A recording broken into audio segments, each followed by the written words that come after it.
one thing about Gareth Southgate. We know we won't get any histrionics on the sideline. He's a fairly composed and relaxed individual, and that's possibly rubbing off on the players as well, Didi. 100%. He's a very humble, hard-working guy. That's what he was like as a player. That's what he's like as a manager.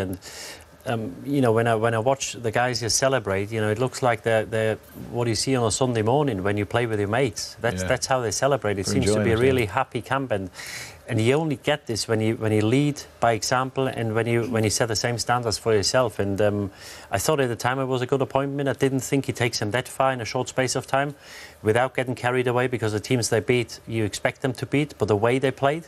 There were, for a number of years, the England players, they all played well for their clubs. They went with England and they couldn't play for some reason. Now, he's managed now, in a short space of time, to get the best out of these players. Some of these players play actually better for England than they do for their clubs, which I don't think anyone did for the last 15, 20 years, because they were, serial underachievers. But I really like this crop of players. No real stars. Obviously, Kane is a standout. But they work together, and I think everybody is happy in their role. There's no big egos. Nobody wants to be the top dog. They're happy to be there. They appreciate being picked and getting picked. And, they've got a huge opportunity to make history. Whether they're good enough, I'm not too sure. But I think they'll go deep in the competition, and they'll be there for a few more weeks. Yeah, that's an interesting point, Didi, because it was very much the case with Ireland teams in the past that players would turn up and perform out of their skin in the green shirt, and really you knew they wanted to be there. They sometimes performed better than they did their clubs. But which of the England players do you think have really shown up for England? Well, I think if you look at John Stones, he's not really been a starter all the time at Manchester City. I know there's a lot of competition.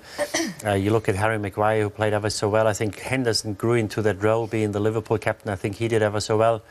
And Lingard scoring the goal. Sterling, you can always rely on. I think some of them, you know, they went from teenagers to young men who you have to rely on now. And I think he's probably told them that you've only got so many chances to play a World Cup. I think you're very lucky to play in one. If you play two, even better. But, you know, three, then you're pushing it. And they've got an opportunity. It's a crop of players which is not as talented as probably 5 or 6 of the other teams.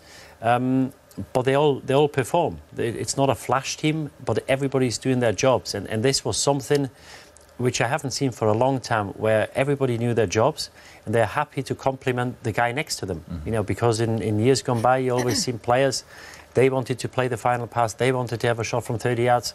These guys don't.